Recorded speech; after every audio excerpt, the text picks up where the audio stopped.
Good afternoon, ladies and gentlemen. Welcome to TechGeek webinar series, our endeavor to impart techies. We believe that sharing of knowledge is the key to enhance our skills and grow us as professionals.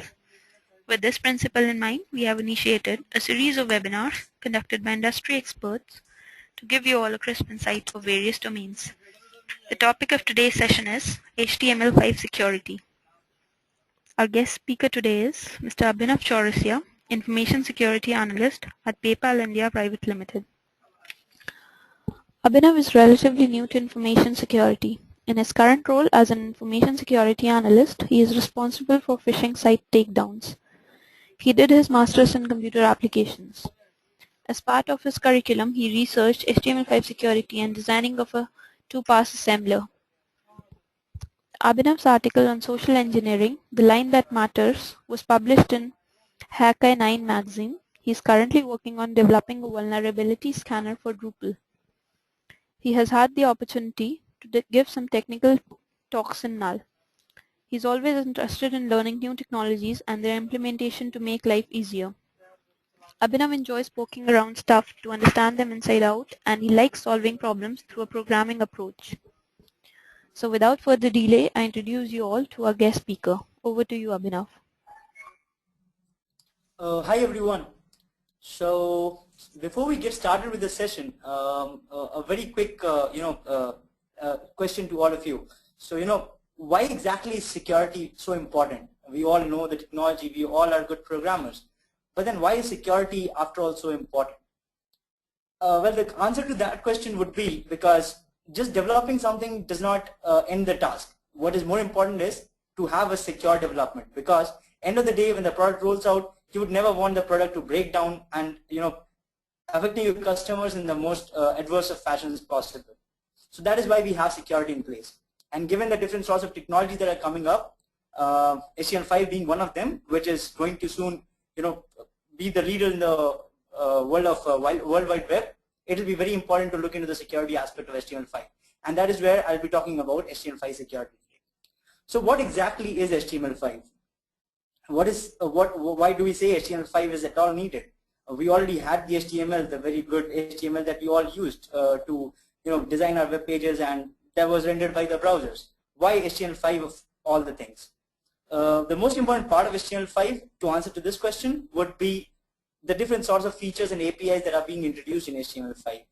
So as web developers, we all know that there has been a lot of workarounds that we had to use to get different types of tasks done, different sorts of features implemented, which is not there in a native environment.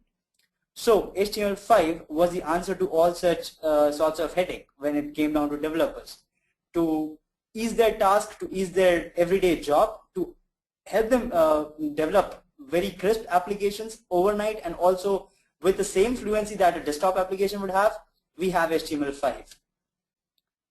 Using these features of HTML5, we can develop a lot of things though, but on the second hand, as I earlier said, it is very important to look at how these features can be abused. The most important part of this particular feature, or rather the different features that are being introduced in HTML5 as APIs, is that these APIs are not confirmed as of now. They're still in the working draft mode by W3C, in which case we are supposed to be using it very cautiously. HTML5 as such has got tremendous benefit if it is used cautiously and if it is used with grace. But the moment we don't use it carefully, it can turn into a pain. So moving on from here to the next slide, I'll talk about HTML5. So what exactly, if we talk of HTML5 in technical terms, what exactly is it? It's nothing but a combination of the good old HTML that we used to use, the CSS and JavaScript, along with a lot of new features that have been implemented. All these features have been implemented across different browsers. It's not that all the features are implemented across all the browsers. There are several features that are implemented on one browser over the other. But then, yes, that is what we call working draft mode. So a lot of different browsers are trying their hands at understanding the different sorts of features.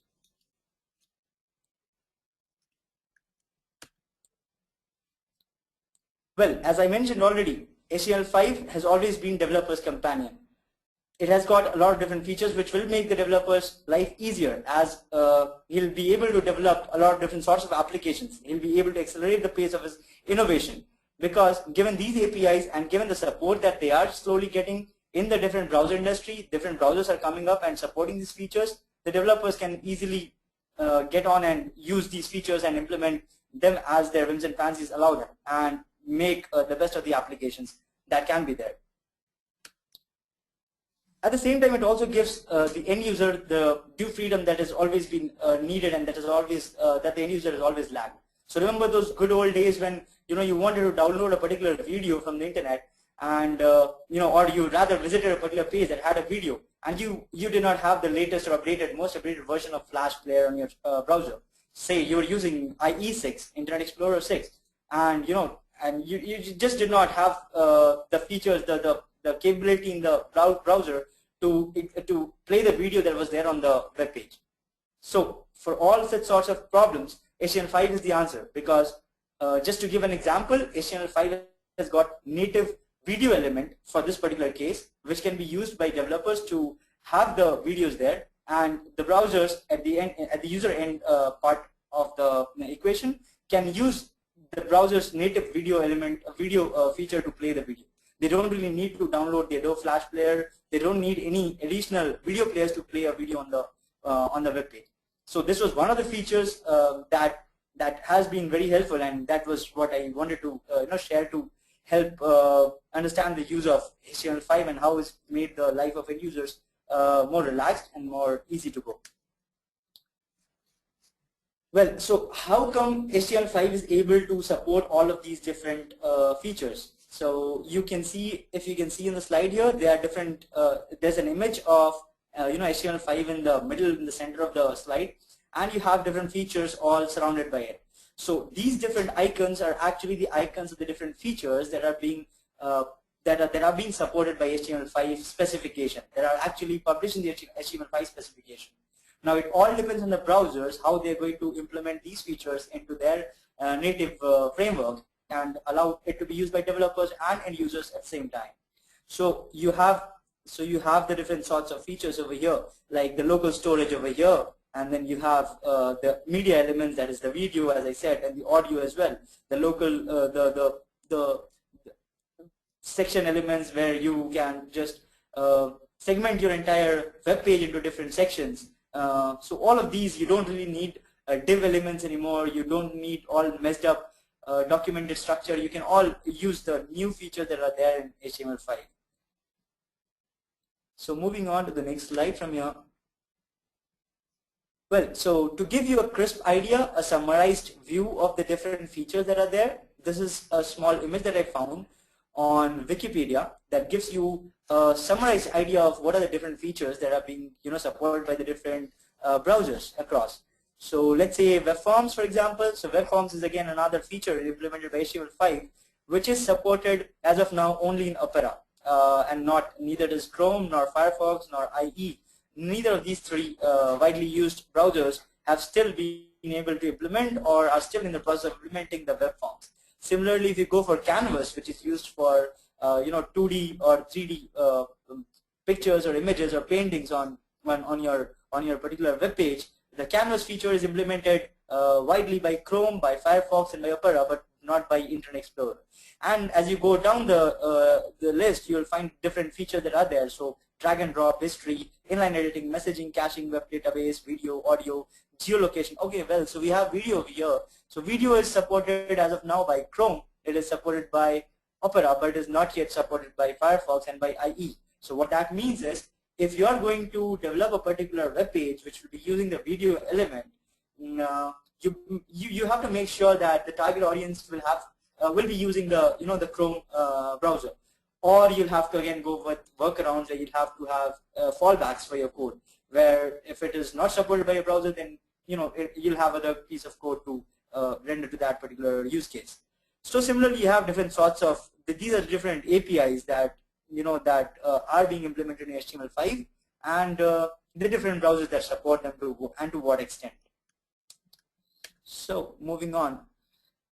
Okay, so today's session will primarily concentrate on two different aspects of the HTML5 features that are most widely implemented, that are most widely used, and to some extent, I personally find them pretty interesting from the security perspective, and also from the perspective of implementation. So one would be communication APIs, where we'll be talking about CORS, or cross-origin resource sharing, and web messaging. And the second would be storage APIs. So there would be primarily concentrating on local storage. So there are other forms as well, like session storage, but we'll primarily concentrate on local storage. And given the time consideration, we'll try to see whatever we can in the given time duration. So I've got a couple of demos as well, and I'll see to what all demos I can use to make get a better feel of the technology. So let's move further with the slides. Well, so before we move further, and before we actually get into understanding CORS, which is what we'll be starting with, we would want to have a better understanding of what exactly domains are, and so that we understand, where does CORS actually come into picture? Where exactly does HTML5 fit in? And why is security again needed at the end of the day for using the CORS feature? So coming back to domains, so we all know what domains are. So we all know the different huge big names, Facebook.com, PayPal.com, we know Google.com. So all of these different domains that are there, they're actually the different names that are there, they're actually domains, right? And we have the DNS to resolve them to numeric IP address values. So this is basically, the domains are the names that humans can remember. They are a representation for actual IP addresses. So there are different terms that we have always come across at some or the other point in our technical world. That is domains, subdomains, and root domains, top level domains. So let's just try and get a better feel of the thing and try and understand what these different terms actually mean. So okay, before we go there, so yeah, I just gave you a very layman explanation of what domains are. Technically speaking, it will be a series of characters and strings that will be separated by dots, and each of those strings between dots will have a specific meaning, and that is what we'll be seeing with an example in our next slide. Okay, so here we go. So let's say, for example, there is a specific entire domain that says career.paypal.com.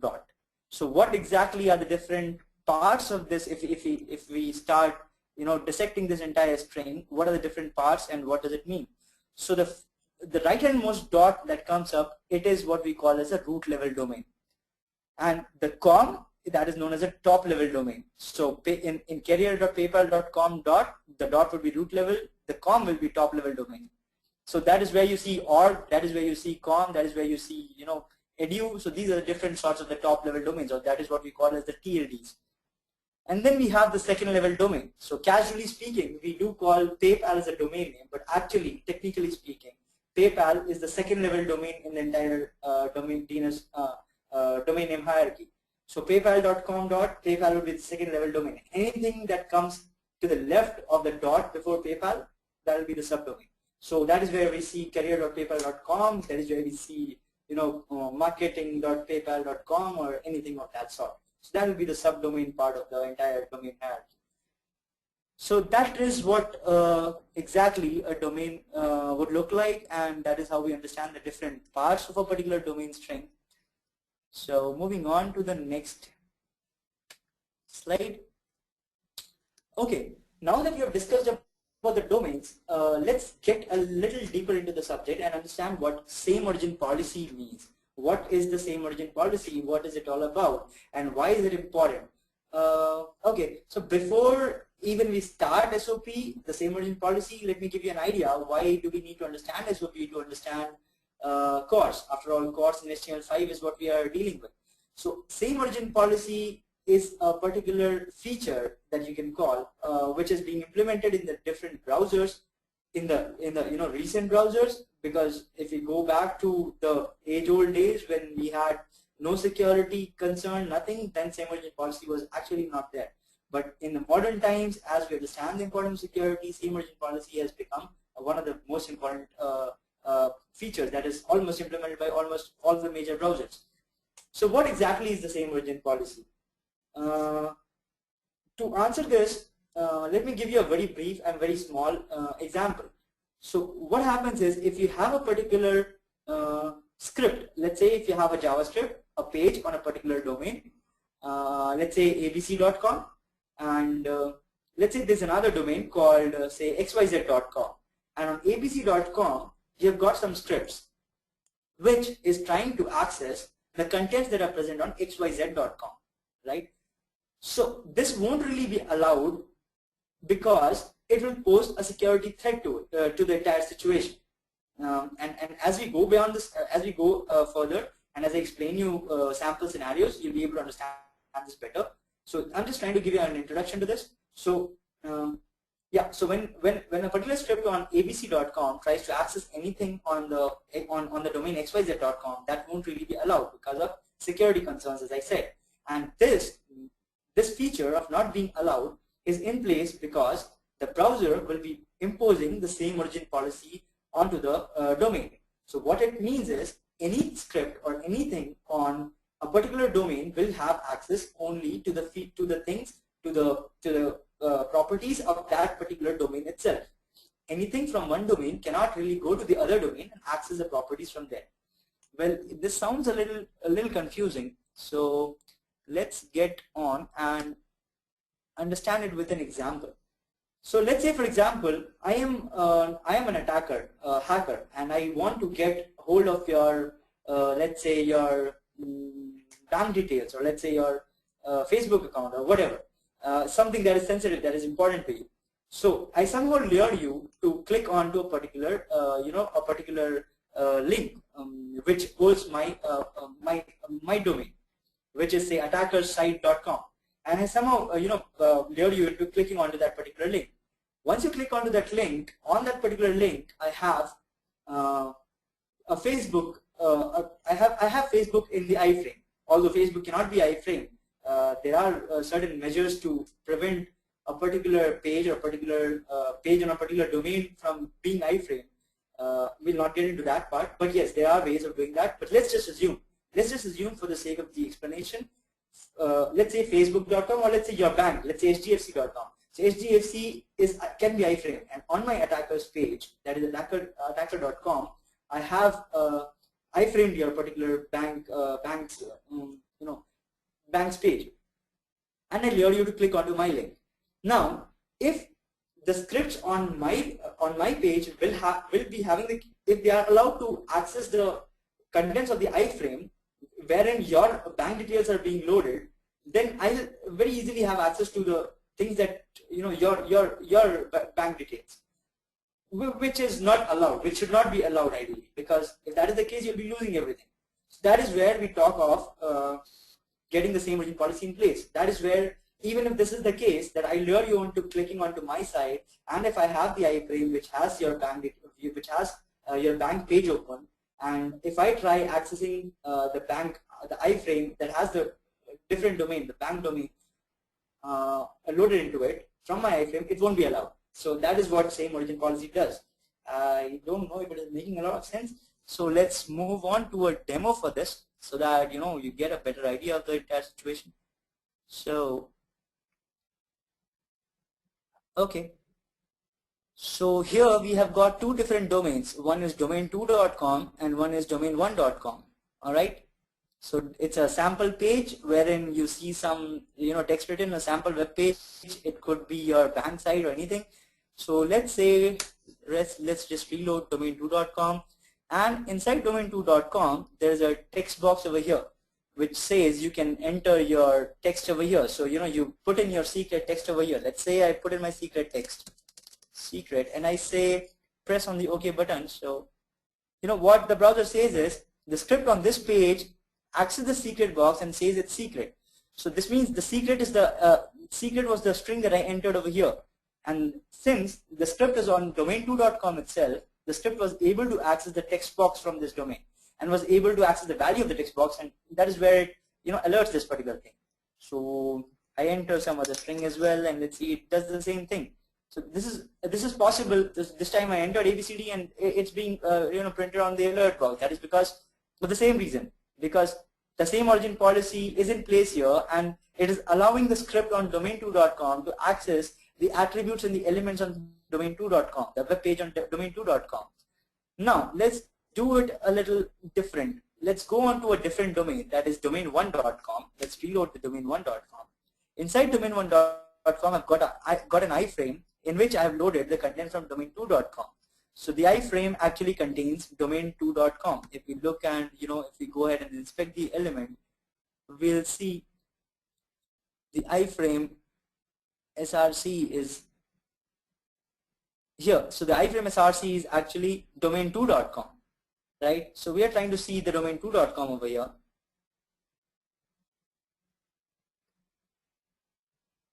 Okay, so now let's see, let's again enter something over here, and now let's click on the OK button on domain1.com, and let's see if it is able to access the contents of the text box which is inside the iframe on domain1. But the iframe itself contains a domain from contains the page from domain2. So if I say OK, I don't get any alert box. So let's try and dissect this and understand what happened. What just happened? Why am I not able to see the contents of the text box?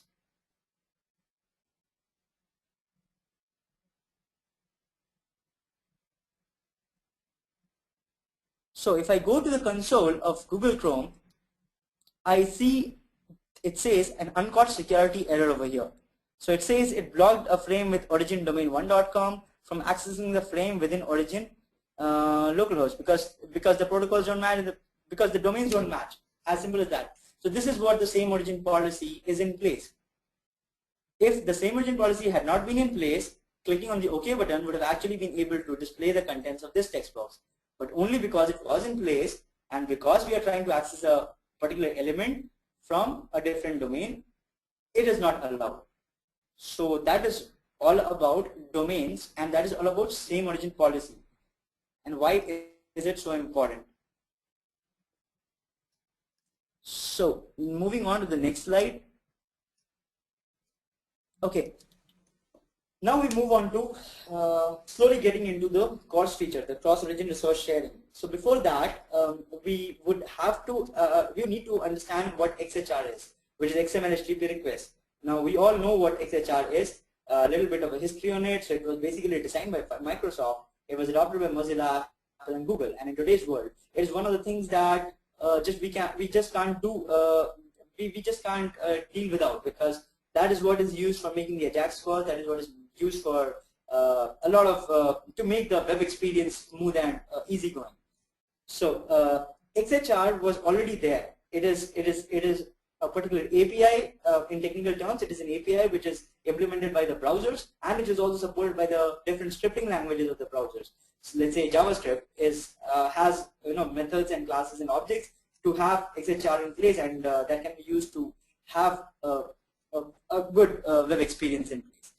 Now, what is so HTML5 about it? Because XHR was already there, it was improved a little bit over the already existing specification. So now what we have as per the HTML5 specification, we have XHR2.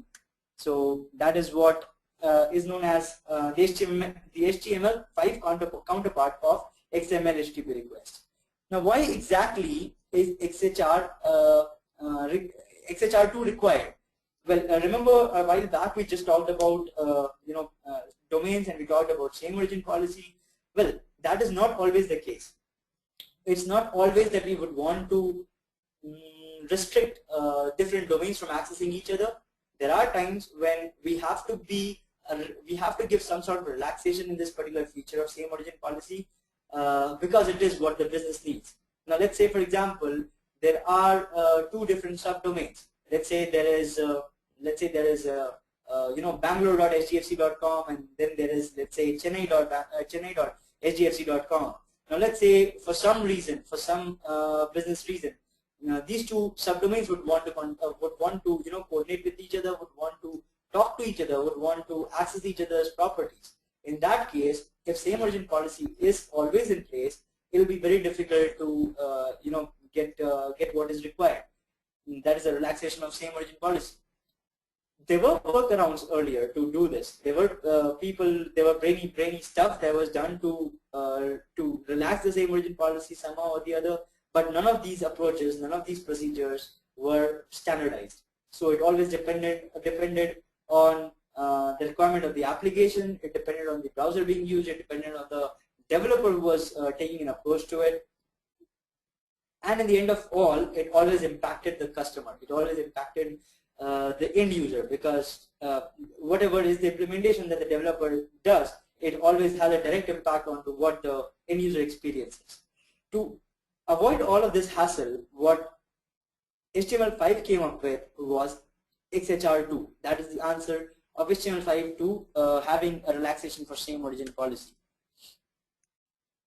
So, okay, so yeah, brainy workarounds. There were a lot of brainy workarounds. There was windows.name, there were fragments, there was XHR and JSONP, that is JSON with padding.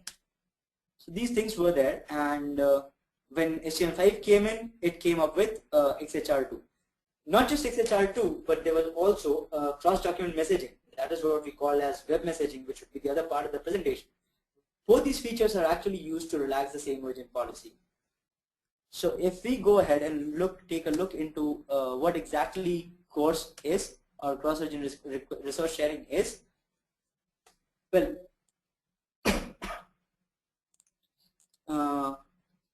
XHR2 is nothing other than XHR that was already there. XHR already had some of the basic methods, some of the basic objects that was required, and along with these, XHR2 came up with its own implementation, with its own specifications that were now used to get around the specification of same origin policy. So in a way, we can call that it was an extended version of the XHR, right? Okay, so I don't think we'll have time for the demo for this. Okay, so we cannot share any. Okay, so some of the important things to note about cross-origin resource sharing is that whenever we frame a particular XHR2 request, it will always contain the origin header. So basically what you do is, when you create an XHR2 request, you use some of the native methods that are there in XHR2 that are allowed by XHR2. So with XHR, you already had the XHR.open, you already had the XHR.send. So with the open method, you would have the HTTP method that you want to pass as a parameter, the URL that you want to access as a parameter, and the asynchronous mode that you would want, the sync or the async mode that you want to pass as the parameter. These things will always be there as a part, were already there as a part of the XHR specification of the open method. And then after creating the request, you just send it over.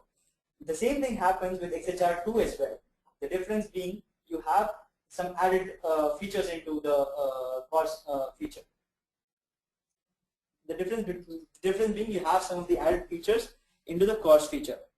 So whenever you send a particular request for XHR, the most important header that gets sent along with the other general HTTP request headers is the origin header. The origin header is actually what determines from which particular origin domain is the request coming. So if you would look at a sample XHR2 request, it would have the get header, and then you have the origin header, which specifies the domain from which the request is originating. It will have the host, that is the the domain for which the request has been made, and then you'll have the general all the other, like except language, connection, user agent, and all those other request headers.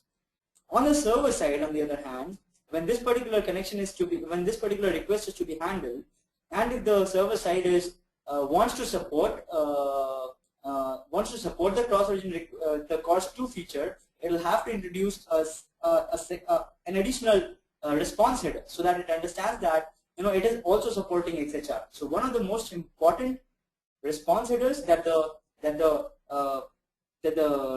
host domain will be having for supporting it would be access control allow origin.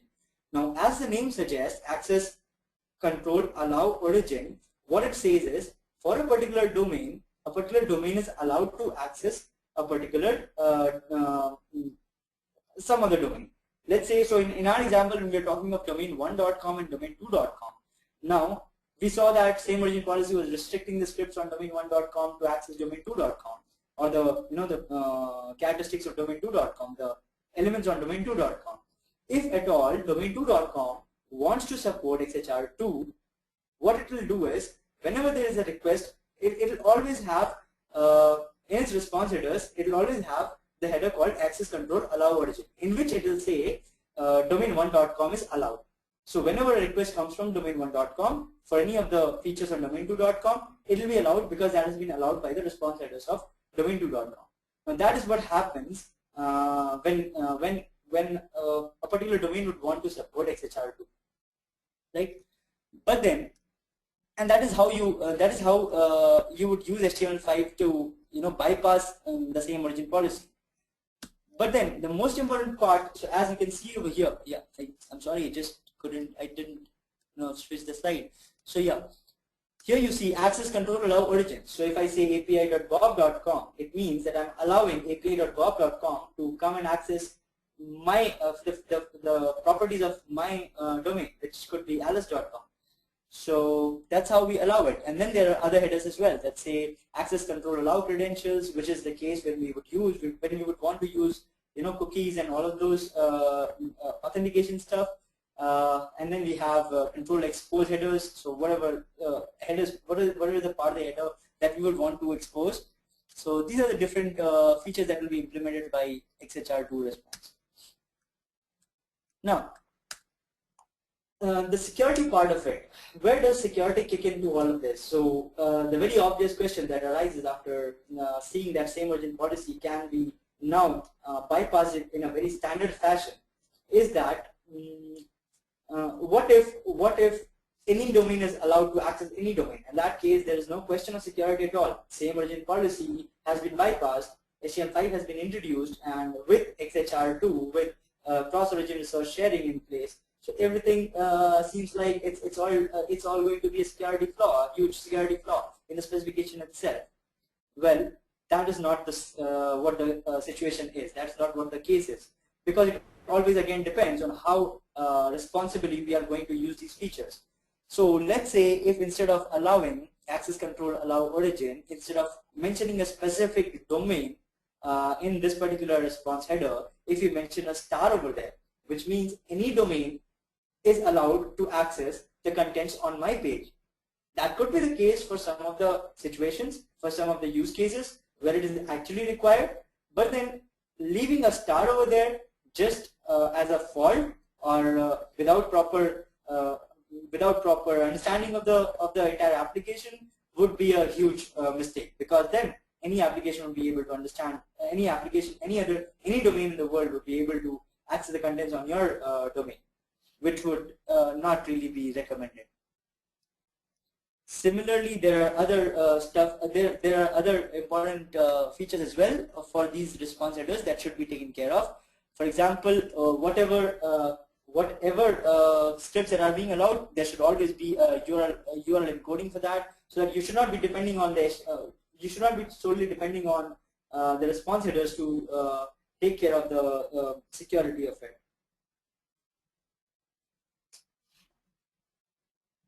Moving on to the next slide. Okay, so this was a very theoretical description of what and how what could be an irresponsible use of the HTML5 CORS feature.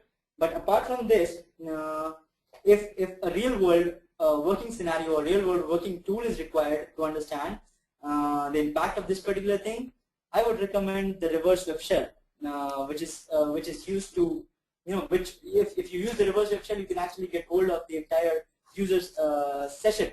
You can get hold of the entire user's browsing session from your domain. So what basically happens in a reverse web shell, which makes use of the XHR feature, XHR2 feature, or rather the CORS feature as we call it, of HTML5 is something of this sort.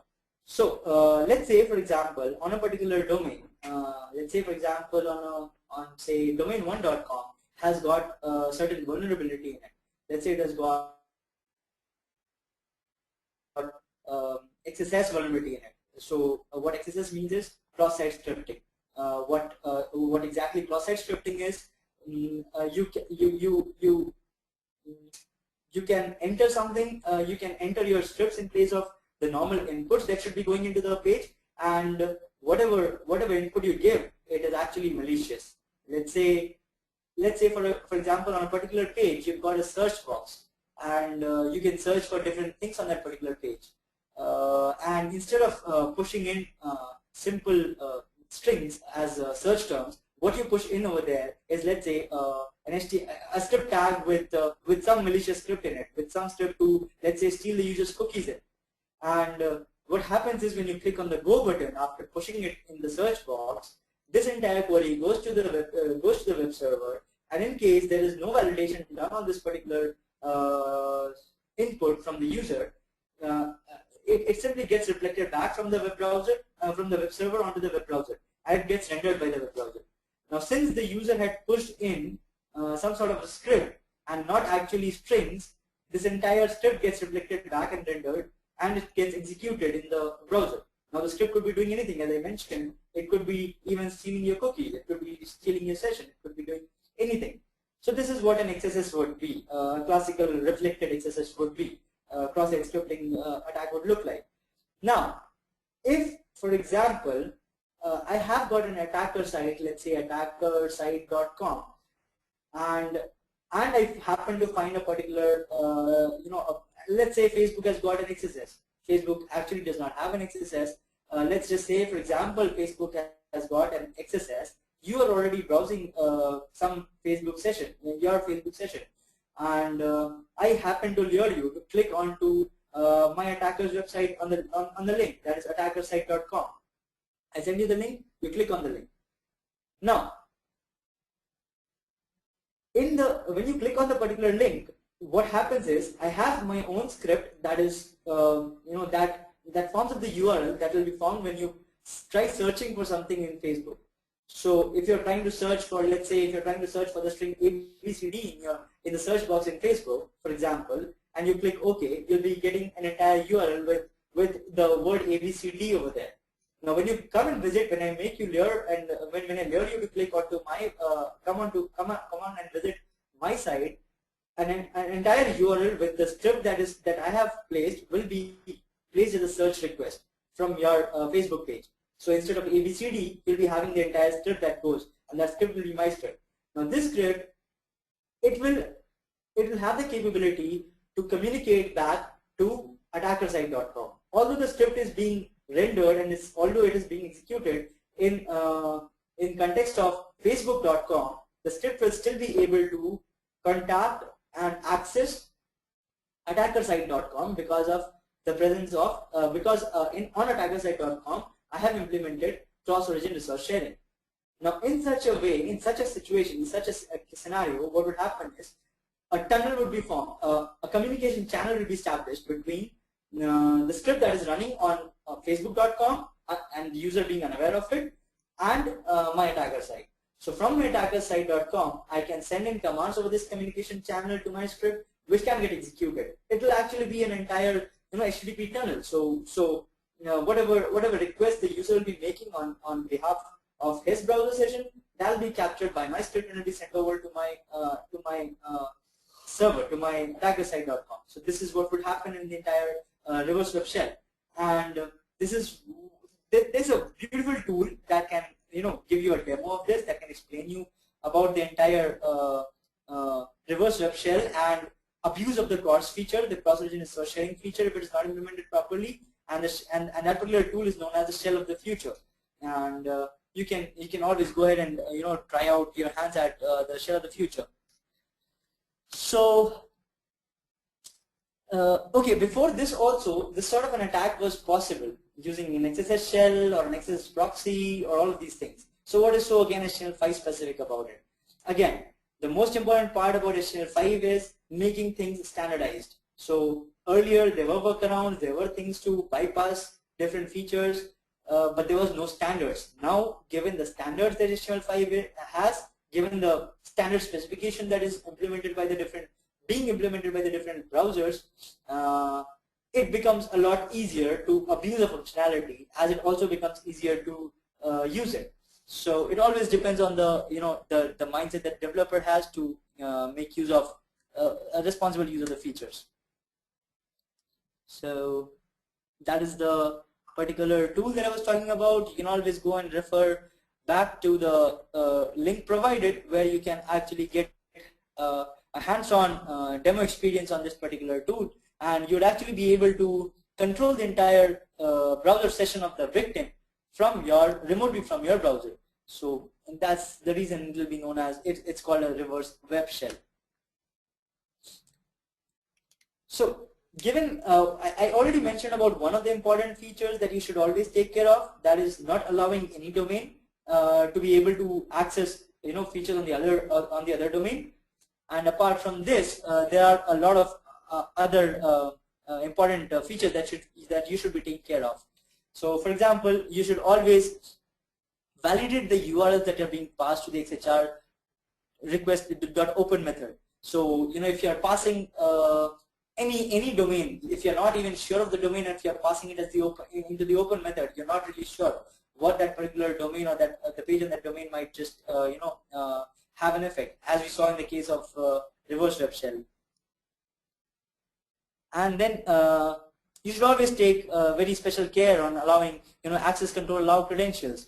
You should not always make it true. You should always always make use of a whitelisting approach rather than having a blacklisting approach, because that makes it more secure.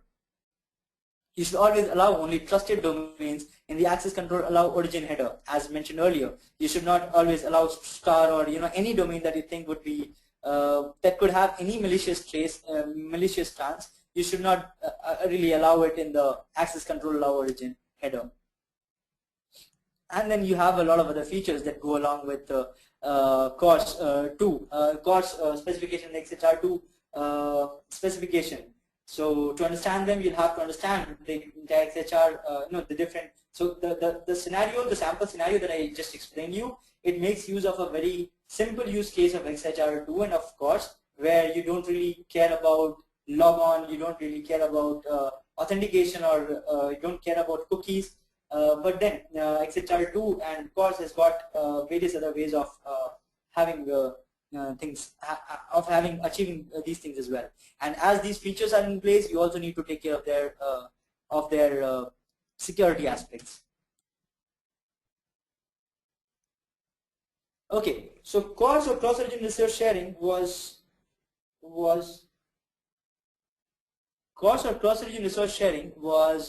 one of the ways in which you could bypass the same origin policy. There are a lot of other different sorts of features also implemented in HTML5, using which you can again bypass the same origin policy. And if you would ask me why is the different sorts of features required, you already have CORS to take care of it. My answer to it would be the different use cases that you might come across. So cross-document messaging, or web messaging as we call it in other terms, is again another such feature where you can actually communicate between two different domains altogether without having the same origin policy restricting you to do so. Of course, there are different ways of achieving. There is a specified way of achieving it. So in which the DOMs, the document object models of two different domains don't really get exposed to each other. It's just a certain part of both the domains that talk to each other in the form of message passing. So message events are generated, and they just talk to each other on this particular aspect. So if that was one of the other APIs that has been introduced in HTML5 and that is being implemented slowly by all the different browsers. And there are different attributes to this particular API, the web messaging API, and I don't think I'll have time to cover all of it. So yeah, so talking of the security aspect of it again, you have to be careful while using the different methods that are exposed by this API. For example, post message is one of the most important, methods that are being exposed by the web messaging APIs. And the most important part is you should always be careful, and you should always carefully check to ensure that the messages, they are always allowed between two domains that are allowed by each other. Otherwise, some domain can just push in messages that are not required. So you could always refer back to these slides, because I guess I'm running short of time. So you can always come back and you can always refer to the slides to get a better understanding of the different APIs. And there are also a lot of reference material or reference links that have been mentioned, which you can always go and look up.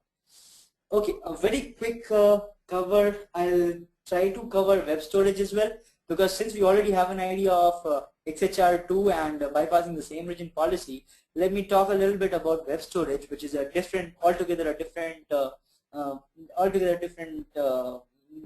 feature that has been implemented into HTML5. So it's web storage, and it includes local storage and session storage. Now, if you would ask me the difference between, we generally have the perception that why is a separate API for local storage or session storage required? We already have cookies and sessions in place. Why this additional feature? Well, cookies, as we know, it hardly is 4 KB that is allowed on browsers, not more than that. So, but on the other hand, what really is required by developers most of the times, and by users as well, is more than 4 KB, of course, a lot more space, a lot more place to keep this information. And the second most important thing is cookies. With cookies, the aspect is all that gets stored onto the client side. With every request, the cookies get sent over to the server side, which makes the browsing experience, the application experience, a little slow, which is not really desired. So in those cases, local storage is the answer that HTML5 has got for such situations. So local storage is nothing but an API that allows you to store key value pairs onto the client side. And the best part of it all, it is persistent. So even after you log out, so we are just talking about local storage, not session storage. So in case of local storage, even if you log out of the browser, you close the tab, you close the window of the entire browser and reopen it, the local storage will be there persistently intact. The same is not the case with session storage, but session storage has got its own benefits. And let's just concentrate on local storage. So yeah, so the API has got an important method called setItem, two important methods called setItem and getItem. So you use these particular methods to store the values onto the browser session and onto the browser of the user, of the end user, and to retrieve them from there. Now the security concern over here, which is pretty obvious, is you should not be storing sensitive data onto your browser, because since you already have standard APIs to access this particular local storage, storing sensitive data would be highly suicidal. So you should not really be storing it over there. And since you can again retrieve it, since you can store it, since you store it in the local storage, the data can be spoofed. And in fact, you can altogether have a persistent attack vector that you will store into the local storage and that you can retrieve later at any later point of time and make use of it. So here's a small snippet of code that is pretty self-explanatory. What it does is it simply pulls out all the values that have been stored, all the data that was stored in the local storage, key by key, and we get access to all the values. So these things should be these things are pretty disastrous if they're not taken care of. So it's always important to take it's always important to understand the underlying mechanism and to always store things safely. And most of all, not to store sensitive data onto the local storage at all. So having a single XSS in place will actually be able to, you'll be able to lose all your local storage data, because as I explained earlier, XSS or cross-site scripting will be able to access your cookies. If they are able to access your cookies, they'll be able to access your local storage as well. And with proper APIs in place, it becomes still easier. So I guess I rushed a lot through the entire slide, through my entire deck, and I'm not sure how much of HTML5 we have been able to tame, but to some of the features like cross-origin resource sharing and web messaging and same origin policy, I hope I've been able to sound clear. And if not, I am always available for discussions, and we can always take it offline. So I'll be ready to take any further questions from your end. Thank you. Well, thank you so much, Abhinav, for that wonderful session. I'm really thankful to our attendees for attending this webinar. I would request them to start sending their questions now so that Abhinav can answer them. Abhinav, I've started assigning you some of the questions that have been sent. Can you please look at them and start answering? Sure. Okay, so I have used this local storage and made a jQuery plugin called Dumpyard. It's now on GitHub and code project. Okay, by Akshay Daksh. Okay, Akshay, that's really wonderful to know that you have used the local storage. And can I know your question in a little more detail, because I just see a statement there and not a question. Okay, let me go to the next question. So,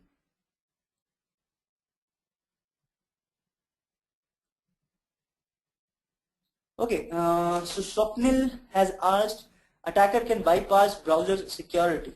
So how to protect our site from such requests?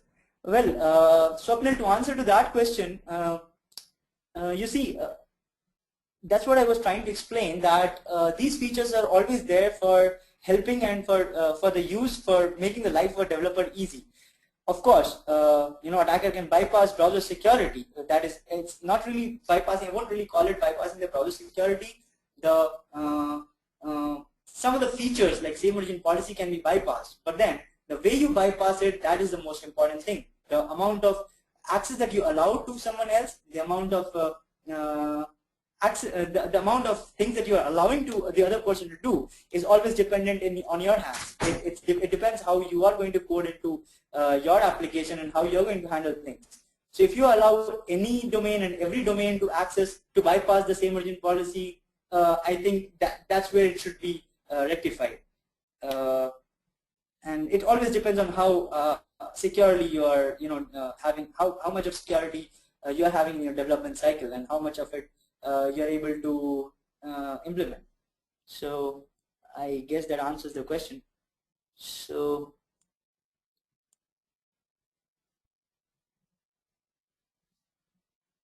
okay, Gaurav Thakkar here has asked, IE has least features that are implemented by HTML5. Any reason for this, and how do we consider this fact while going for HTML5? Well, I would not see that, like, I don't see any specific reasons for IE5, and I don't see any specific reasons for this, and it's a little deviated from security, so I wouldn't want to comment on IE or Google Chrome or Firefox or any browser for that matter. I guess it's just a matter of time, and IE would come up to pace. Thanks. And then we have Sunny, who has asked, can't we call HTML alone HTML5 without JS and CSS? Can't we call HTML alone HTML5 without JS and CSS? Sunny, I don't know if I understand the question correctly, but if that is what you're trying to ask, HTML5 is actually exactly a combination of HTML, JS, and CSS coupled up with the new features, a lot of new APIs that have been implemented, that are being implemented, that are there in the specification already, which is not confirmed by W3C, which are still under the working draft mode, and they should soon be getting confirmed. and as and when they get confirmed, as and when the browsers find it suitable for their implementations, find it useful for their user base, they should be going around implementing it. So yes, HTML5 is definitely HTML5 is definitely HTML with JS and CSS along with the new APIs that are being introduced. So okay, there are more. Okay, let me see who to answer. Okay. Okay, so Harsh here has asked, will SOP apply on Ajax call from the same domain? Okay, example, if I have several form and these form has to be loaded on the basis of select box, okay, will all the script will run or not? Harsh, I'm sure it should be able to do so. I don't see how SOP will prevent this from happening. Of course, but to answer very directly to your question, Ajax calls are actually governed by SOP as well. So if you are trying to make an Ajax call and load, for example, if you're trying to make an Ajax call and load something into an iframe on domain 1, and the Ajax call gets something from a different domain altogether, and again from domain 1, if you're trying to access the loaded content through Ajax, I don't think that will be possible, because SOP will definitely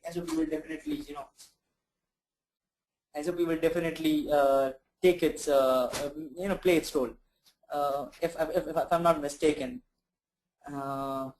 Okay, so I want to know the role of JSON-P in XHR2. Can you please? Abhishek, I can take up JSON-P with XHR2. Well, see, JSON-P, as far as I know, was one of the ways of which was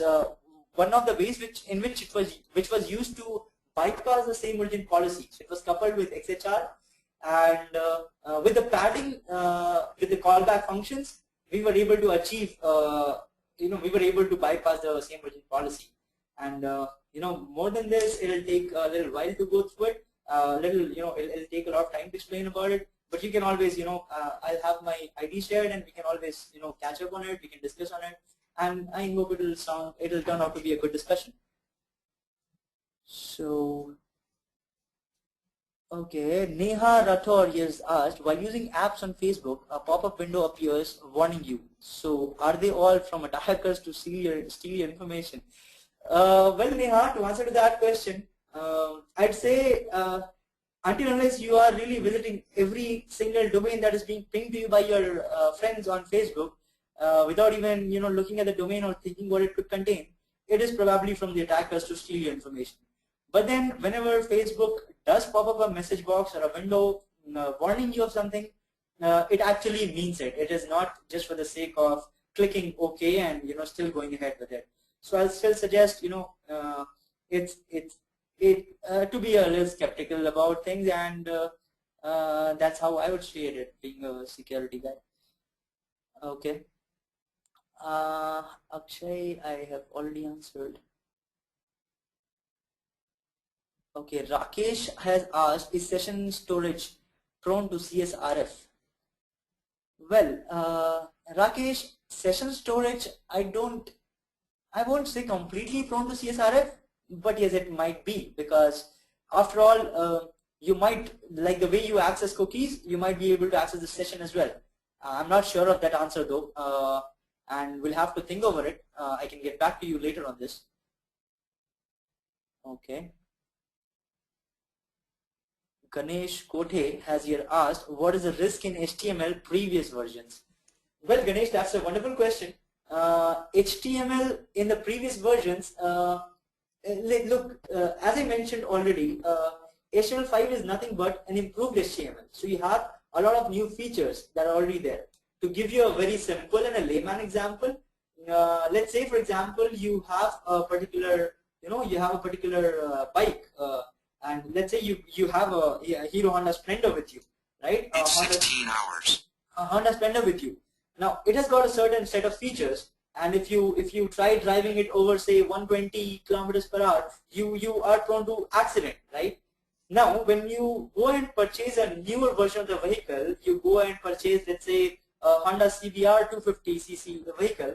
It's an improved version of the same thing, and when you go and drive it, you have those basic features plus the additional features. So if you don't use the additional features properly, you tend to run into the risk of again getting into accidents. If that example made it clear.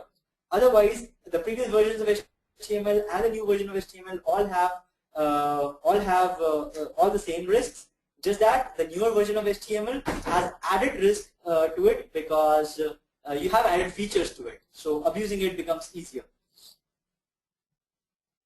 Okay, so Hemant has asked a question that says how local storage is different from cookie and how it is secure. Okay, I'll take the first question first. It says how local storage is different from cookie. Hemant, cookies, you see, I guess it's 4 KB that is maximum that is allowed for a client to store cookies onto the browser, and not more than that. Whereas in case of local storage, you can actually store data in terms of MBs and not just KBs. So that is a huge benefit for a developer when it comes down to accessing local data from the browser.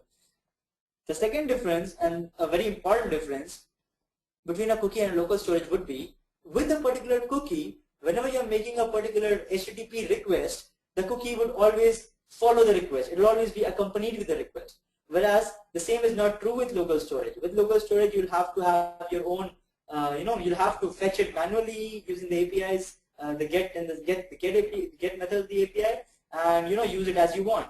And if the cookie, since the cookie always travels with the HTTP request, the entire user web experience becomes a lot slower, which is not desired. Now the second question is how it is secure. Cookies were pretty susceptible to XSS attacks and to CSRF and things like those. And similarly, local storage is also equally available and prone to XSS and things. It just depends on how well you're going to implement its authenticated usage, or authorized usage rather. I don't know how much of it I was able to answer. So okay. Amit has asked, any small example for implementing CORS? Should it implement on calling domain or called domain?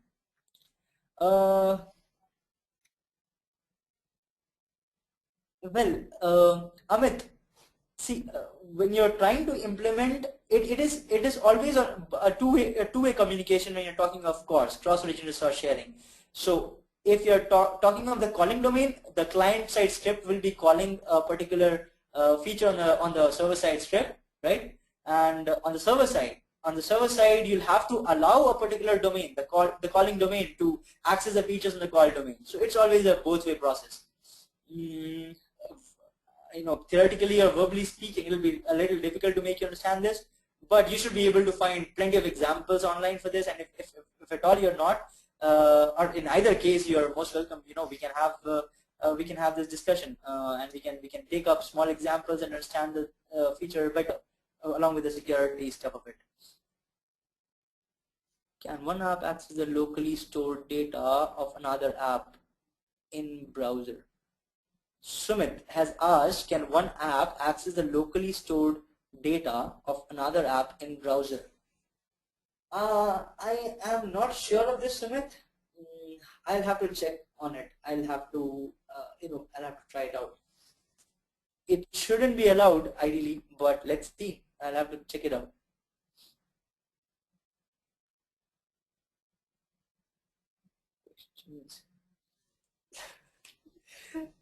Okay, so we'll talk about the next question, next thing.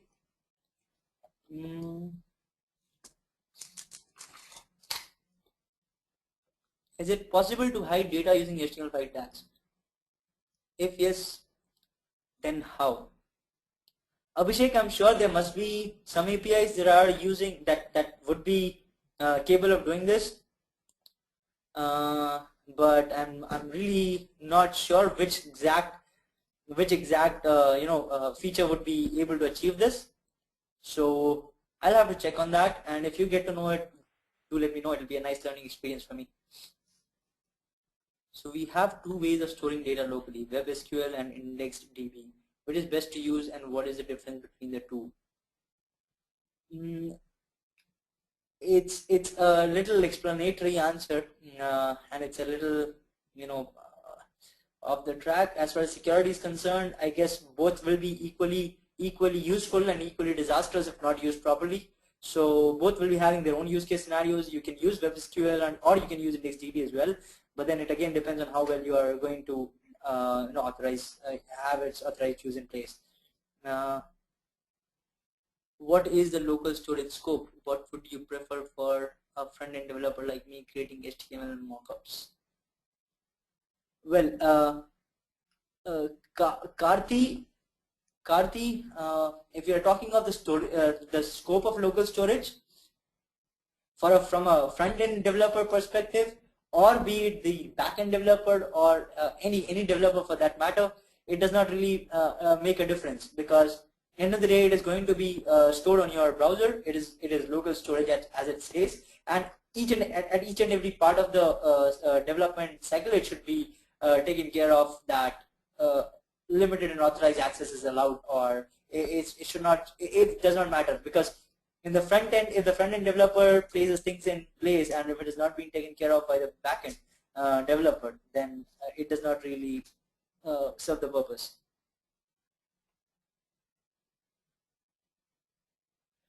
Nikhil has asked, does HTML5 has exposure to vulnerability with respect to other functions like GPS? Well, Nikhil, I would say I would answer the question as yes and no again, because if it again boils down to the same story all over again. If GPS is a new feature that has been introduced in the HTML5 specifications, and it is not really available in all the browsers. Some of the browsers are supporting it, some of the browsers are still in the process of having it integrated and supported. So it really depends on how well you're going to implement the particular feature, how well you're going to take care of the different scope of vulnerability that might be there with the GPS feature, with the GPS API, and that's how it is supposed to be dealt with. As such, the GPS API itself, or any API of HTML5 for that matter, has got a lot of features in place to help make it more, help make it better, help make it more secure. But it always depends on the developer, on the way the developer is using it. How in Chrome should I access cross-domain for JSON data besides the security flag? Anurag, I'm sorry, I'm not sure of this question, so I'll have to look it up. Is it possible in any way to bypass the SOP when we don't have access to the other domain? Sort of, I'm trying to understand the question here. Is it possible in any way to bypass the SOP when we don't have access to other domain? I'm trying to understand why would it be required, because same origin policy, bypassing the same origin policy will be required exactly when you would require to access a different domain. So if you don't have a separate domain altogether, then I am not sure why would this be required, and I guess it won't really be required to be done that way, because SOP and two different domains make sense together. We have some scripts to record browser sessions. Can we stop these type of things using HTML5? Okay, Hemant here has asked, we have some scripts to record browser sessions. Okay, can we stop these type of things using HTML5? Well, Hemant, it depends on what sort of scripts are actually trying to record the browser session. If you have explicitly allowed those scripts to, if it is allowed for those scripts to record the browser session, then having HTML5 or anything won't really be helpful, because you have actually explicitly allowed it. So one thing, guys, we need to understand over here is that HTML5 in itself is not a security tool. It's not a security tool that you install and you double click the tool and it will have all the security features in place. It's a feature. It's an improvement over technology which has different and several new technologies that have been made available to the developers for their use. Now, you have to use these features to make your applications secure. Not the other way around, like, you install this application. It's not like an antivirus, so you cannot. I'm not sure if I understood your question correctly and if I was able to answer it. Which is the most critical vulnerability that is existing in HTML5 applications? Pranab, Kumar Basu. Okay, Pranab, that's a nice question, I'd say. So the most critical vulnerability in HTML5 is not the technological factor of HTML5, but the human factor again. So be it HTML5, be it HTML4, be it any technology for that matter, it always depends on the developer, on the developer and how aware he is about the use of it. So HTML5 as such has got all the various different technologies, and none of them are insecure. All of them are wonderful APIs that are meant to help and aid the developer in getting out their apps faster and more easily without having to use a lot of workarounds that were used earlier.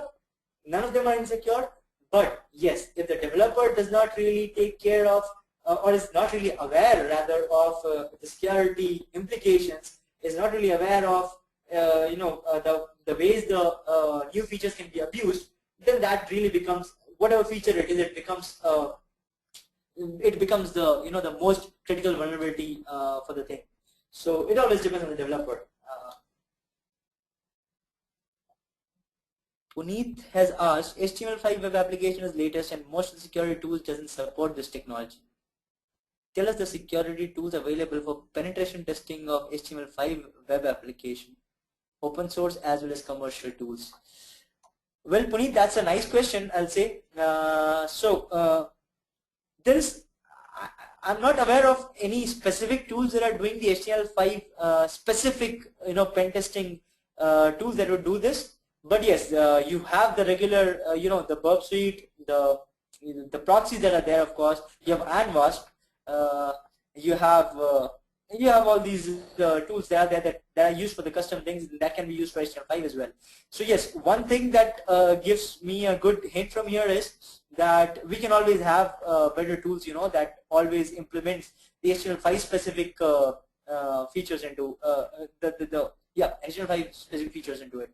And if you get to know of these features, of these tools that are very specific to HTML5, I'll be more than happy to collaborate with you and understand the things, because yeah, this has been on my head for a while to understand, to get out one of these sort of tools.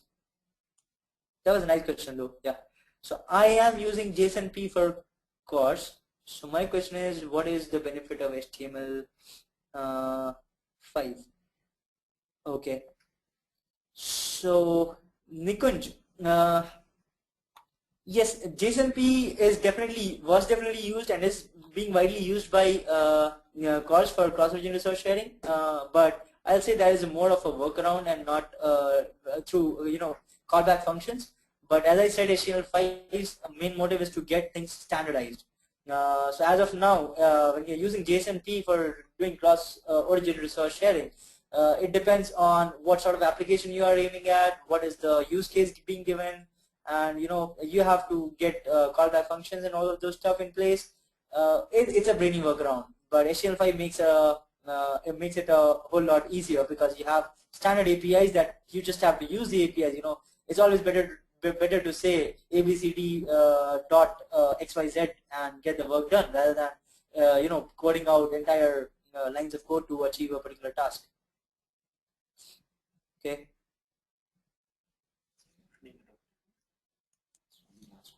Okay, so let me see, because I'm running short of time, so I'll see one last question that I can take up.